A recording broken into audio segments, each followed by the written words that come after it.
مسلم میں دو روایات ہیں،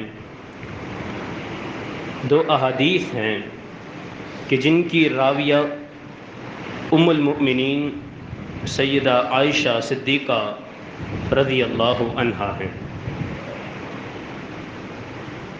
جن کے بارے میں علامہ ابن قیم رحمہ اللہ فرماتے ہیں کہ اس امت کی جو سب سے بڑی فقیہہ، جو سب سے بڑی عالمہ ہیں، وہ سیدہ عائشہ صدیقہ رضی اللہ تعالی عنہا ہیں۔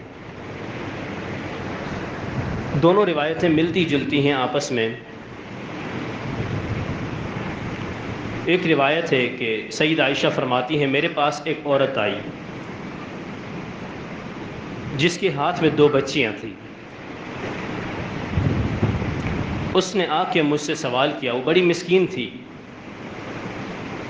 اس نے مجھ سے کھانے کے لیے کوئی چیز مانگی تو میں نے دیکھا تو میرے پاس صرف ایک کھجور تھی۔ میں نے وہ کھجور اس عورت کو دی، اس نے اس کے دو حصے کیے، ایک بیٹی کو دیا، دوسرا دوسری بیٹی کو دیا۔ فرمایا میں دیکھتی رہی یہ ماجرا، یہ مناظرہ، یہ مناظر میں دیکھتی رہی۔ بھوک تینوں کے چہرے پر عیاں تھی، بھوک اس ماں کو بھی لگی ہوئی تھی، بھوک ان دو بیٹیوں کے بھی چہروں پر نظر آ رہی تھی۔ ظاہر انسان کو کھانا نہیں ملے، انسان کے چہرے سے نظر آ جاتا ہے کہ اسے بھوک لگی ہے۔ فرمایا میں نے یہ معاملہ دیکھا، وہ عورت قامت و خرجت، وہ کھڑی ہوئی اپنی بیٹیوں کو اٹھا کر چلی گئی۔ اللہ کے رسول جب گھر آئے تو سیدہ عائشہ فرماتی ہیں میں نے اللہ کے رسول صلی اللہ علیہ وسلم کو یہ معاملہ سنایا کہ اللہ کے رسول اس معاملے نے مجھے بڑا پریشان کر دیا۔ ایک عورت آئی، دو بچیاں ساتھ تھی، کھانے کے لیے کچھ چیز مانگی، بھوک خود کو بھی لگی تھی، میں نے اسے ایک کھجور دی، دو حصے کی، ایک بیٹی کو دیا، دوسرا دوسری بیٹی کو دیا، خود کچھ نہیں کھایا۔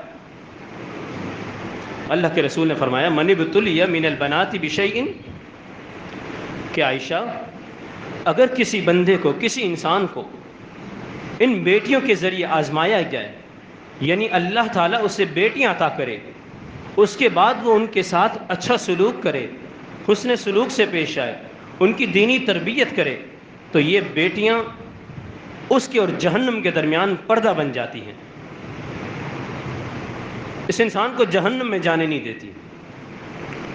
دوسری روایت اس کی بھی راویہ سیدہ عائشہ صدیقہ رضی اللہ عنہا ہیں، اسی سے ملتا جلتا واقعہ ہے۔ وہ فرماتی ہیں کہ ایک عورت آئی، اس کے پاس دو بیٹیاں تھیں، مجھ سے سوال کیا، میرے پاس 3 کھجوریں تھیں اس وقت، میں نے 3 اس کو دی، ایک اس نے ایک بیٹی کو دی، دوسری بیٹی کو دی، تیسری رہ گئی تھی، اپنے منہ کے قریب کیا تو بیٹیاں جو تھیں ان کے چہروں سے نظر آیا کہ ان کو اور بھی بھوک ہے۔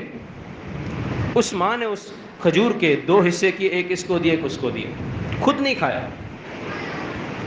اللہ کے رسول آئے تو پورا واقعہ بالتفصیل سیدہ عائشہ نے سنایا۔ نبی علیہ السلام نے وہاں پر فرمایا ان اللہ قد اوجب لها بها الجنہ، کہ عائشہ اس ایک عمل کی وجہ سے اللہ تعالیٰ نے اس عورت پر جنت کو واجب کر دیا۔ یہ 2 احادیث، 2 واقعات مجھے اور آپ کو کیا بتاتے ہیں کہ اللہ تعالیٰ نے اگر کسی انسان کو بیٹیاں عطا کی ہیں تو وہ یہ سمجھے کہ وہ خوش نصیب ہے، اللہ تعالیٰ نے اس کے لیے جنت کا راستہ آسان کر دیا۔ اب جب بیٹیاں مل گئی تو ان کی تربیت کرنا، ان کو دینی تربیت دینا، ان کو حسن سلوک سکھانا، ان کو زندگی گزارنا سکھانا، ان کو صبر اور شکر کا مفہوم سکھانا اب اس والدین کا کام ہے۔ اگر یہ بیٹیاں باعث عار، باعث ندامت، باعث شرمندگی کا باعث ہوتی ہے تو اللہ تعالیٰ اپنے انبیاء کو یہ بیٹیاں نہ دیتا۔ آپ دیکھیں سیدنا نوح علیہ السلام کی بیٹیوں کا تذکرہ ملتا ہے، سیدنا لوط علیہ السلام کی بیٹیوں کا تذکرہ ملتا ہے، یہ سب دیکھیں بالآخر جناب محمد الرسول اللہ صلی اللہ علیہ وسلم کہ جن پر اللہ نے ختم نبوت کی مہر لگائی، اللہ نے ان کو بیٹے بھی دیے لیکن ان کا کوئی بھی بیٹا سن بلوغت تک نہ پہنچا، اللہ نے ان کو وفات دے دی، لیکن جو بیٹیاں ہیں اللہ کے رسول کی ان کی زندگی چلی، اللہ کے رسول کی جو نسل ہے وہ بھی ان بیٹیوں سے چلی۔ 4 بیٹیاں اللہ کے رسول کو ملی، سیدہ رقیہ، سیدہ زینب، سیدہ ام کلثوم، سیدہ فاطمہ رضی اللہ عنہ۔ نسل اللہ کے رسول کی انہیں بیٹیوں سے چلی ہے۔ اب اصل اللہ نے آپ کو اولاد تو دے دی، اللہ نے بیٹیاں تو دے دی۔ ہمارے معاشرے میں یہ ذہن نہیں جو زمانہ جاہلیت میں تھا، وَإِذَا بُشِّرَ أَحَدُهُم بِالْأُنثىٰ ظَلَّ وَجْهُهُ مُسْوَدًّا وَهُوَ كَظِيمٌ، کہ بیٹی کی خوشخبری سنا دی جائے، چہرے پر سیاہ رنگ آ جاتا، چہرہ کالا ہو جاتا، بیٹی کو زندہ درگور کر دیتے۔ الحمدللہ ہمارے معاشرے میں یہ نہیں، بیٹی آتی ہے انسان خوش ہوتا ہے، اس کی تربیت کرتا ہے، اسے اچھے سے اچھا کھلاتا ہے۔ ماں باپ خود وہ نہیں کھاتے جو اس بیٹی کو کھلاتے ہیں، وہ خود نہیں پہنتے جو اس بیٹی کو پہناتے ہیں۔ اتنا اچھا سلوک، اتنا اچھا برتاؤ انسان اپنی بیٹی کے ساتھ کرتا، لیکن جو اصل چیز ہے نا وہ انسان اپنی اولاد کو نہیں دے پاتا۔ اصل چیز جو شریعت نے مجھے اور آپ کو کہی ہے وہ ہے کہ ان کی دینی تربیت کریں۔ ایک عورت کو، ایک بچی کو آپ یہ سکھائیں کہ آپ کو آگے جا کے زندگی کیسے گزارنی ہے۔ جب بچی سن بلوغت کو پہنچے اس کا نکاح کریں، نکاح کے وقت اسے بتائیں، اس کی تربیت اسٹارٹنگ سے آپ ایسی کریں، شروع سے آپ اس کی تربیت ایسی کریں کہ ایک عورت کا آگے جا کے کردار کیسا ہوتا ہے۔ اس عورت نے آگے جا کے بحیثیت ماں بننا ہے، بحیثیت بیٹی بننا، بحیثیت بہو بننا ہے۔ ہر چیز اس والدین کو چاہیے کہ اپنی اولاد کو سکھائیں۔ ہم سب کام کرتے ہیں، تربیت ہم اچھے سے اچھی کرتے ہیں، ہم ہر معاملات میں بیٹی کے معاملے میں آگے ہیں، ہر چیز ہم انہیں اچھی دیتے ہیں، لیکن جب بات آتی ہے رشتے کی تب ہم سب سے پیچھے ہٹ جاتے ہیں۔ ہمارا جو مطمع نظر ہے، ہمارا جو نظریہ ہے اس رشتے کے حوالے سے، وہ دین نہیں ہے، وہ توحید نہیں ہے، وہ تقوی نہیں ہے، وہ پرہیزگاری نہیں ہے۔ اگر ہم اللہ کے رسول کی سیرت کا مطالعہ کریں، صحابہ کرام کی سیرت کو میں اور آپ پڑھیں تو ہمیں یہی ملتا ہے کہ اس وقت جو بنیاد تھی رشتے کی وہ دین کی بنیاد تھی۔ کوئی حسب و نسب، کوئی خوبصورتی، کوئی مال و دولت، کچھ بھی نہیں تھا۔ اگر بنیاد رکھی جاتی تھی تو دین کی بنیاد اس رشتے میں رکھی جاتی تھی۔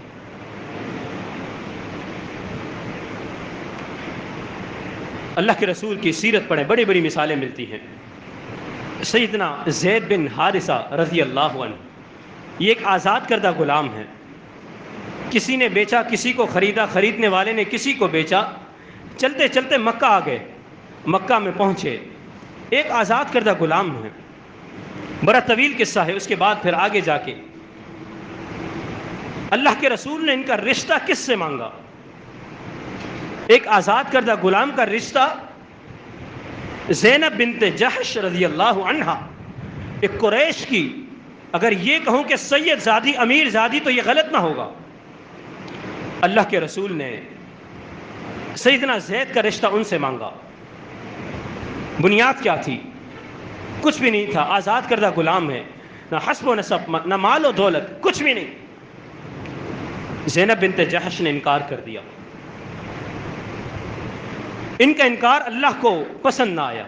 اللہ نے قرآن مجید نازل کیا، وما كان لمؤمن ولا مؤمنة اذا قضى الله ورسوله امرا ان يكون لهم الخيرة من امرهم ومن يعص الله ورسوله فقد ضل ضلالا مبينا، کہ جب کسی معاملے میں کسی مومن مرد کے لیے، کسی مومنہ عورت کے لیے اللہ اور اس کے رسول کسی معاملے میں فیصلہ کر دے، پھر ان کو اختیار نہیں ہے کسی معاملے میں کہ وہ ان فیصلوں کو ٹھکرا دے، اور جس نے اللہ اور اس کے رسول کی نافرمانی کی وہ گمراہی میں چلا گیا۔ یہ آیت اتری کیونکہ اللہ کو بھی یہ بات پسند ہے کہ رشتہ ہو تو دین کی بنیاد پر ہو، رشتہ ہو تو توحید کی بنیاد پر ہو، رشتہ ہو تو کتاب و سنت کی بنیاد پر ہو۔ یہ آیت اتری، زینب بنت جحش رضی اللہ عنہا نے رشتے کے لیے ہاں کر دی،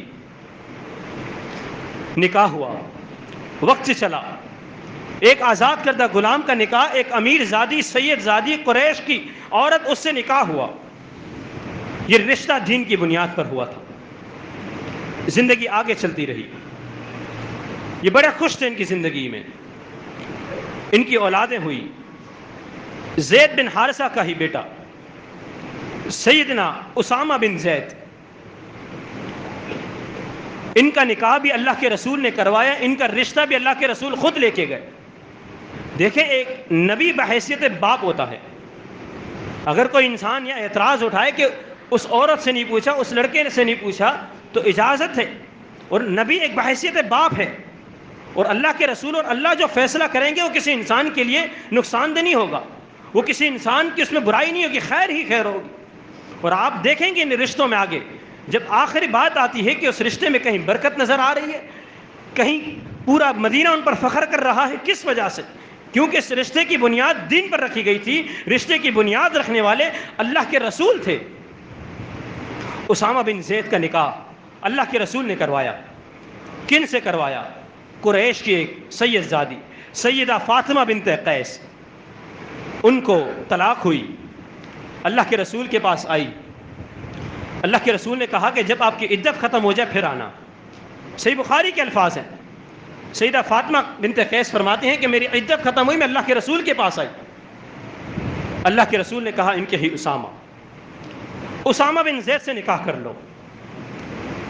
سیدہ فاطمہ بنت قیس فرماتی ہیں کہ مجھے یہ کان نہیں کر تو مجھے رشتہ پسند نہیں تھا، مجھے اللہ کے رسول کی یہ پیشکش مجھے پسند نہ آئی، کیونکہ اسامہ بن زید کے پاس کوئی مال و دولت نہیں، کوئی حسب و نسب نہیں، کوئی خوبصورتی نہیں تھا، تو صرف دین تھا، توحید تھی، تقوی تھا، پرہیزگاری تھی، کتاب و سنت، قرآن و حدیث تھا، اور کچھ بھی نہیں تھا۔ پھر ایک وقت چلا کہ انہوں نے اس رشتے کے لیے ہاں کر دی، ان کا نکاح ہوا۔ ایک وقت مدینے میں ایسا آیا کہ سیدہ فاطمہ بنت قیس خود فرماتی ہیں کہ ایک وقت ایسا تھا کہ مدینے کی عورتیں بیٹھ کر یہ باتیں کرتی تھی کہ اگر جوڑی ہو تو اسامہ اور فاطمہ جیسی ہو، کہ رشتہ توحید کی بنیاد پر تھا۔ آج اگر میں اور آپ اللہ کے رسول کی ان احادیث کو پڑھ کر عمل نہیں کرتے تو پھر کہیں ہم بھی ایسا نہ ہو کہ گمراہوں میں سے ہو جائے۔ وَمَن يَعْصِ اللَّهَ وَرَسُولَهُ فَقَدْ ضَلَّ ضَلَالًا مُبِينًا۔ نبی علیہ السلام کی حدیث ہے من اطاعنی فقد اطاع اللہ ومن عصانی فقد عصى اللہ۔ جس نے میری اطاعت کی اس نے اللہ کی اطاعت کی، جس نے میری نافرمانی کی اس نے اللہ کی نافرمانی کی۔ ہمارے معاشرے میں جو رشتہ دیکھا جاتا ہے، انسان دیکھتا ہے قوم، برادری، حسب و نسب، مال و دولت، یہ چیزیں دیکھتا ہے۔ اپنی بیٹی دینی ہے تو اپنے قریبی کو دینی ہے، چاہے وہ پرلے درجے کا مشرک ہو، بدعتی ہو، حرام کھانے والا ہو، فاسق ہو، فاجر ہو، لیکن دینی اسی کو ہے۔ کیوں؟ قوم ہے، برادری ہے، قبیلہ ہے، حسب و نسب ہے، مال و دولت ہے۔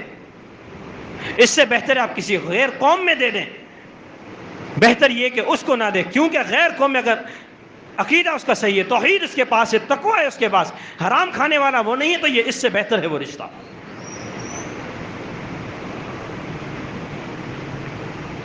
سیدنا عمر رضی اللہ عنہ،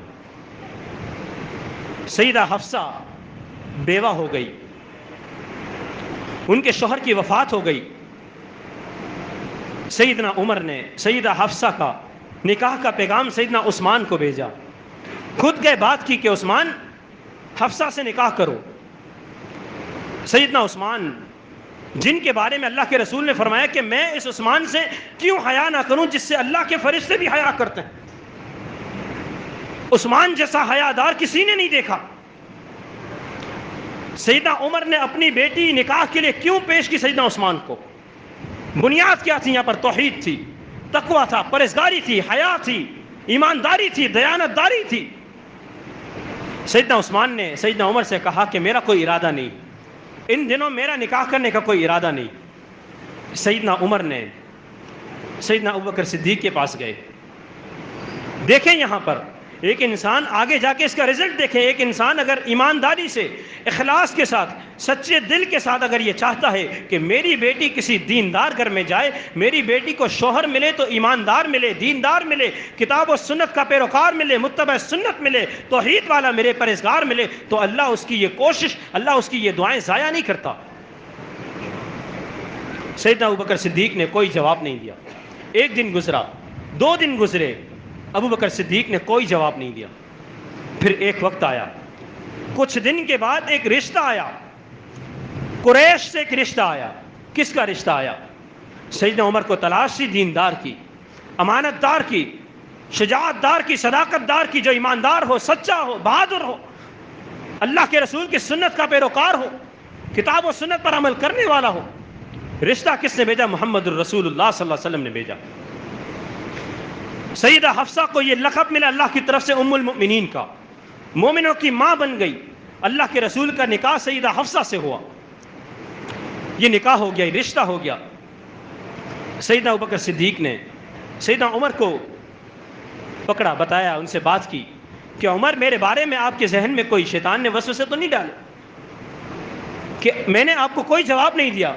دیکھیں شیطان بھی اپنا کام کرتا ہے. سیدنا عمر نے ان سے کہا کہ ہاں میرے ذہن میں بات آئی کہ عثمان کو میں نے رشتے کا کہا, انہوں نے ہاں یا نہ میں جواب دے دیا, فائنل کر دیا, لیکن آپ نے مجھے نہ ہاں کہا نہ کہا, آپ مجھے کوئی جواب نہیں دے رہے تھے. ابوبکر صدیق نے پورا معاملہ فرمایا کہ ایک مجلس میں اللہ کے رسول نے سیدہ حفصہ کا تذکرہ کیا تھا. اگر میں یہ بات آپ سے اس وقت کرتا تو یہ راز کھل جاتا, اور مجھے لگا تھا کہ اللہ کے رسول سیدہ حفصہ سے نکاح کرنا چاہتے ہیں, میں نے اس لیے یہ بات آپ سے اس وقت نہیں کی. اب یہاں پر آپ دیکھیں ہمارے معاشرے میں جو برائیاں ہیں, ہمارے معاشرے میں یہ ذہن بنا ہوا ہے کہ رشتہ آئے گا تو لڑکا ہی لائے گا, عورت والے نہیں جائیں گے. یہ ہمارے نظریے ہیں, ہماری قوم کے, ہمارے معاشرے کی باتیں ہیں.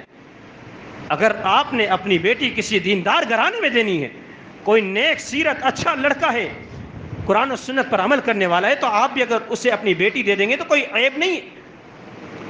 ہمارے یہاں جواب کیا ہوتا ہے کہ ہماری بیٹی کیا ہمیں نہیں چاہیے, ہماری بیٹی ہم پر بوجھ بنی ہوئی ہے. کیا سیدہ حفصہ نعوذ باللہ سیدنا عمر پر بوجھ تھی؟ کیا وہ نہیں چاہتے تھے کہ ہماری بیٹی ہمارے گھر میں رہے؟ لیکن ایک عورت جب بلوغت کو پہنچ جائے, چاہے وہ مرد ہو چاہے عورت ہو, اس کا اصل ٹھکانہ نکاح کے بعد اس کا اپنا گھر ہے, ماں باپ کا گھر نہیں ہوتا. پھر اس کو چاہیے کہ وہ نکاح کریں اس کا.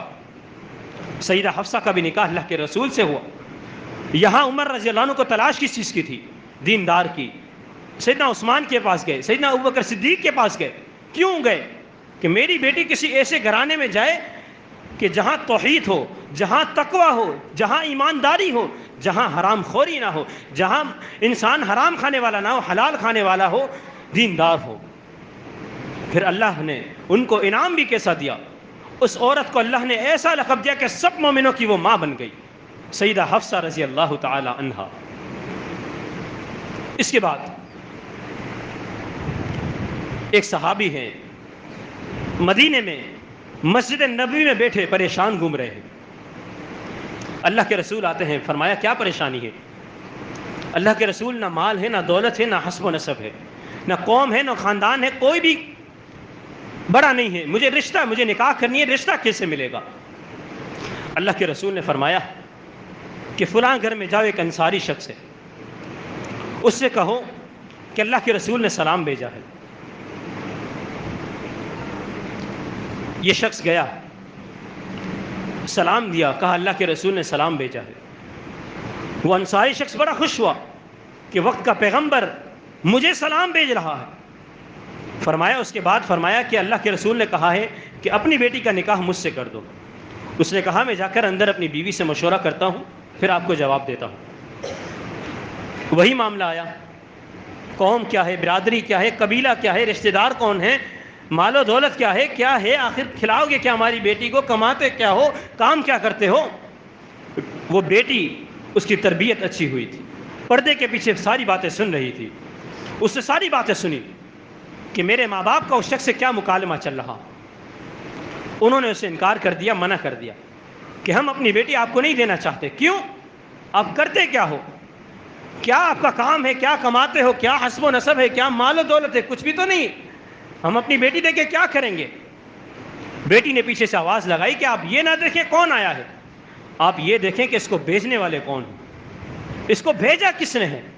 اس شخص کو بھیجنے والا جو ہے اس کو دیکھیں کہ وہ مجھے ضائع نہیں کرے گا. وقت کا پیغمبر ہے, اللہ کے رسول ہیں, وہ مجھے ضائع ہونے نہیں دیں گے. ان کا نکاح ہوا. ایک وقت ایسا آیا کہ مدینے میں جتنے گھرانے تھے, جن گھروں سے زکوٰۃ آتی تھی, ان سب سے زیادہ زکوٰۃ اس شخص کے گھر سے آتی تھی. کتب احادیث میں لکھا ہوا ہے کہ جتنے مدینے میں گھرانے تھے, جتنے گھرانوں کی زکوٰۃ آتی تھی, ان سب گھرانوں میں جو سب سے زیادہ زکوٰۃ آتی تھی وہ اس شخص کی تھی جس کے پاس جب رشتے کے لیے گئے تھے تو کچھ بھی نہیں تھا. اللہ نے کہاں سے اتنا مال دیا؟ جس رشتے کی بنیاد دین پر ہوتی ہے, اللہ اس کے مال میں, اس رشتے میں برکتیں ہی برکت دیتا ہے.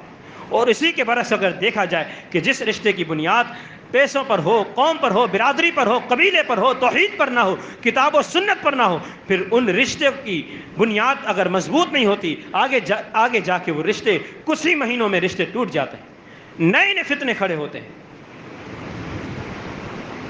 سیدنا ابو طلحہ انصاری رضی اللہ عنہ، انصاری صحابی ہیں، اللہ نے ان کو اتنا مال دیا تھا، ان کا حسب و نسب، ان کی خوبصورتی کی مثالیں دی جاتی تھی، ان کے پاس مال بھی اللہ نے بہت دیا تھا۔ ام سلیم کو نکاح کا پیغام بھیجا رضی اللہ عنہ۔ ام سلیم نے انکار کر دیا، فرمایا کہ میں مسلمان، آپ کافر ہیں، اور اللہ تعالیٰ نے ہمارا ربط نہیں رکھا۔ مسلم مرد مسلم عورت سے نکاح کر سکتا ہے، دونوں میں سے اگر ایک بھی کافر ہے تو ان کا نکاح آپس میں نہیں ہو سکتا۔ ابو طلحہ انصاری نے پیشکش کی کہ تمہیں میں حق مہر میں یہ دوں گا، یہ باغات، یہ مال و دولت، آدھی دولت، ساری سلطنت سب تمہیں دے دوں گا، مجھ سے نکاح کر لو۔ ام سلیم نے کہا کہ مجھے کوئی نہیں چاہیے، مال و دولت کچھ بھی نہیں چاہیے، اگر دینا ہے، نکاح کی طاقت ہے، نکاح کرنا چاہتے ہو تو مجھے حق مہر میں اپنے اسلام دے دو، مجھے اور کچھ نہیں چاہیے، اپنے باغات، اپنے یہ جتنی مال و دولت ہے، سب سلطنت بادشاہت اپنے پاس رکھو، مجھ سے نکاح کرنا چاہتے ہو تو مجھے حق مہر میں اسلام دے دو۔ ابو طلحہ انصاری چلے گئے، سوچا کہ کیا کروں، نکاح بھی کرنی تھی، لیکن ام سلیم کی جو شرط تھی وہ یہ تھی کہ اسلام لے آؤ، اسلام لاؤ گے نکاح کر لوں گی، کچھ بھی نہیں چاہیے۔ ابو طلحہ انصاری کچھ دن کے بعد آئے، یہ شرط، یہ بات انہیں منظور تھی کہ میں اسلام لاتا ہوں۔ حق مہر میں کچھ بھی نہیں لیا ام سلیم نے، صرف اسلام جو لائے وہ یہ حق مہر تھا۔ اللہ نے ان کو اولاد دی، 10 بیٹے تھے، علماء نے لکھا ہے کہ 10 بیٹے دیے، 10 کے 10 حافظ قرآن اور دین کے عالم تھے۔ اللہ جو رشتے دین کی بنیاد پر ہوں ان میں اللہ ایسے برکتیں دیتا۔ سیدنا عمر امیر المؤمنین تھے، اپنے وقت میں رات کو گشت پر ایک علاقے میں نکلے، مدینے میں گھوم رہے ہیں، ایک گھر کے اندر تھوڑی سی روشنی نظر آئی، دیا جلا ہوا تھا، اس گھر کے پاس سے گزرے تو آواز آ رہی تھی اندر سے، ماں بیٹی کا مکالمہ چل رہا تھا، ان کی گفتگو چل رہی تھی آپس میں۔ ماں بیٹی سے کہتی ہے کہ بیٹی مہنگائی بہت ہو گئی ہے، دودھ صاف بیچنا چھوڑ دو، دودھ میں پانی ملا کر دودھ کو فروخت کرو۔ بیٹی کہتی ہے ماں یہ غلط ہے، یہ نہیں کرنا چاہیے ہمیں، پتہ نہیں امیر المؤمنین کتنے سخت ہیں، امیر المؤمنین نے دیکھ لیا تو۔ وہ ماں کہتی ہے کہ بیٹا اس وقت کون آئے گا امیر المؤمنین، رات کا وقت ہے، دروازے بند ہیں، ایک کمرے کے اندر ہماری باتیں چل رہی ہیں، کس کو پتا کہ ہم کیا کر رہے ہیں، صبح جا کے دودھ بیچو گی، کون آ کے کہے گا کہ اس میں پانی ملا ہوا ہے۔ اس بیٹی نے کہا ماں امیر المؤمنین چلو نہیں دیکھ رہا، لیکن جس نے امیر المؤمنین کو اس وقت کا امیر بنایا وہ تو دیکھ رہا ہے نا، وہ اللہ تو دیکھ رہا ہے مجھے اور تجھے کہ ہم یہاں کیا کر رہے ہیں، 4 دیواری کے اندر میں اور آپ کیا کر رہے ہیں، یہ اللہ تو ہمیں دیکھ رہا ہے۔ یہ مکالمہ چل رہا تھا، سیدنا عمر نے یہ باتیں سنی، وہیں سے گھر چلے گئے، صبح ہوئی اپنے بیٹوں کو پوچھا کہ کس کو نکاح کی حاجت ہے، پھر ان کے بیٹے ایک عاصم ان کو لائے، لیکن فرمایا کہ نکاح ہوگا، کوئی حسب و نسب، کوئی مال و دولت نہیں، نکاح کس چیز پر ہوگا، بنیاد کیا چیز ہوگی، ایمانداری، دیانتداری، توحید، کتاب و سنت، اس بنیاد پر نکاح ہوگا۔ اور یہ نکاح ہوا بھی، اور علماء نے لکھا ہے، مورخین نے تاریخی کتابوں میں لکھا ہے کہ یہ جو عورت تھی، ماں بیٹی جو مکالمہ چل رہا تھا، جو بیٹی تھی، یہ بیٹی نانی تھی کس کی، خلیفہ ثانی عمر بن عبدالعزیز، جسے کہا جاتا ہے عمر بن عبدالعزیز رحمہ اللہ، جنہیں عمر ثانی کہا جاتا ہے، یہ ان کی نانی تھی۔ یہ عورت، یہ لڑکی جو اپنی ماں سے بات چل رہی تھی کہ دودھ کی ملاوٹ کے معاملے میں، آپ یہاں سوچیں، یہاں دیکھیں کہ اگر رشتے کی بنیاد دین پر ہوتی ہے، کتاب و سنت پر ہوتی ہے، قرآن و حدیث پر ہوتی ہے، تقوی پرہیزگاری پر ہوتی ہے، تو پھر اللہ ان رشتوں میں ایسی برکت عطا فرماتا ہے کہ وہ رشتے کبھی بھی نہیں ٹوٹتے، ان رشتوں میں اللہ برکت ہی برکت عطا فرماتا ہے، مال و دولت میں ہر چیز میں برکت دیتا ہے اللہ، اولاد میں، مال میں، حسب و نسب میں، خوبصورتی میں، اللہ ان رشتوں میں برکتیں دیتا ہے۔ اور اسی کے برعکس اگر انسان دیکھے، اگر بینک بیلنس دیکھا جائے، مال و دولت دیکھی جائے، رشتہ داری، قبیلہ، قوم، برادری دیکھا جائے، کتاب و سنت کو چھوڑ دیا جائے تو وہ رشتے آگے جا کے ٹوٹ جاتے ہیں، زیادہ دیر تک نہیں چلتے۔ تو اللہ تعالیٰ سے دعا ہے کہ اللہ تعالیٰ ہمیں قرآن و حدیث کو سمجھنے کی اور ان باتوں کو سمجھ کر عمل کرنے کی اور اللہ کے رسول کی سیرت کو پڑھنے کی اور عمل کرنے کی توفیق عطا فرمائے۔ اقول قولی ھذا وآخر دعوانا ان الحمد للہ رب العالمین۔